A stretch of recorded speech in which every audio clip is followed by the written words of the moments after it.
जो कि हमारा इस प्रकार है कि चित्र में 10 ओम, 40 ओम, 20 ओम, 30 ओम और 60 ओम के 5 प्रतिरोध दिए हैं। यहाँ पर चित्र है, यहाँ पर हमको कितने प्रतिरोध दिए गए हैं? 10 ओम, 40 ओम, 20 ओम, 30 ओम और 60 ओम के प्रतिरोध दिया गया है। इसमें हमको ज्ञात क्या करना है?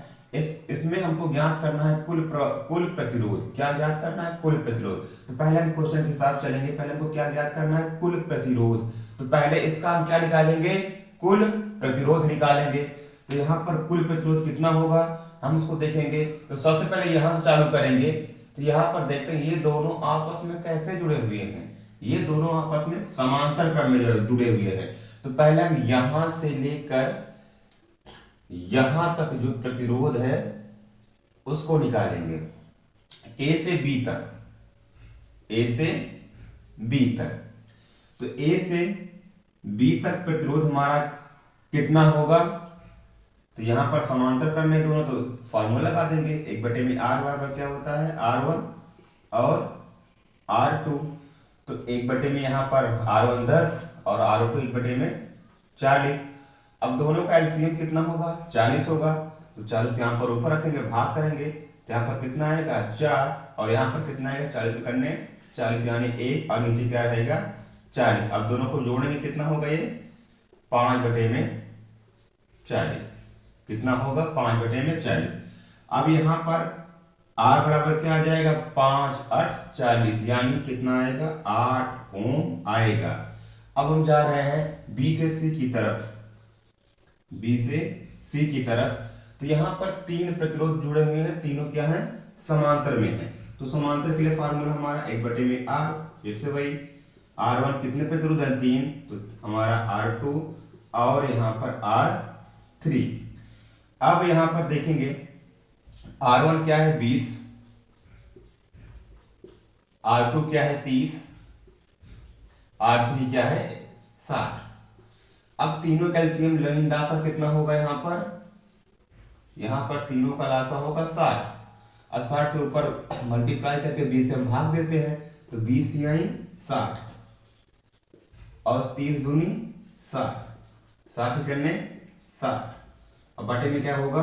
60 यानी 1/में R बराबर क्या होगा? इतना आएगा। फिर जोड़ेंगे ऊपर, 3 2 5 1 6, 6/में 60। अब काट देंगे 6 धामा 60 यानी 1/R का मान 10 आया। तो R का मान क्या होगा? यहाँ पर 10 ओम होगा। तो यानी ए बी और बी सी, ए से बी हमको मिला 8 ओम, बी से सी हमको मिला 10 ओम। अब यहाँ पर कुल प्रतिरोध हमारा कितना होगा? कुल प्रतिरोध हमारा कितना होगा? R बराबर यहाँ पर हमको मिला क्या? B से C तक 10, यहाँ पर मिला कितना हमको? 8 ओम। तो कुल प्रतिरोध इसको मार रहे हैं R1, इसको क्या मार रहे हैं हम? R2। तो कुल प्रतिरोध यानी R1 R2 बराबर हमारा होगा 10 प्लस R यानी 18 ओम। कितना निकल गया हमारा? 18 ओम। ये हमारा क्या निकल गया? कुल प्रतिरोध। उसके बाद में नेक्स्ट हमारा है ए और बी के बीच, नहीं सेकंड हमारा है प्रवाहित धारा। सेकंड हमारा क्या है? प्रवाहित धारा। तो सेकंड यानी प्रवाहित धारा निकालने के लिए हमारा फार्मूला होता है ओम के नियम से, V बराबर I R। तो यहाँ पर क्या हो जाएगा? ये V/में R और यहाँ पर I। अब V हमारा वोल्ट कितना दिया गया? 18। तो यहाँ पर क्या रखेंगे? यानी यहाँ पर V बराबर कितना दिया गया है? 18 और प्रतिरोध R कितना निकल गया है हमारा? 18 ओम। ये दोनों निकल गया। तो V की जगह हम क्या रखेंगे? 18 रखेंगे। R की जगह हम रखेंगे 18 और यहाँ पर I काट देंगे। तो I यानी धारा का मान कितना आएगा? 1 निकल गया, वो भी किसमें? एम्पियर में। 1 एम्पियर धारा हमारे निकल के आई। तो सेकंड क्वेश्चन हो, सेकंड इसमें को हो गया। अब इसमें का है थर्ड, तीसरा नंबर, ए और बी के बीच विभवांतर। हमको ए और बी के बीच में क्या निकालना है? विभवांतर। तो फार्मूला क्या होगा? V बराबर I R।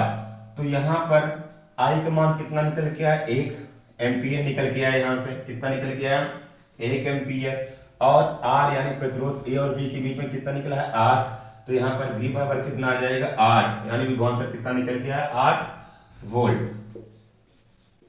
बस में कितना निकल गया 8 वोल्ट। तो यही हमारे क्वेश्चन का सॉल्यूशन रहा।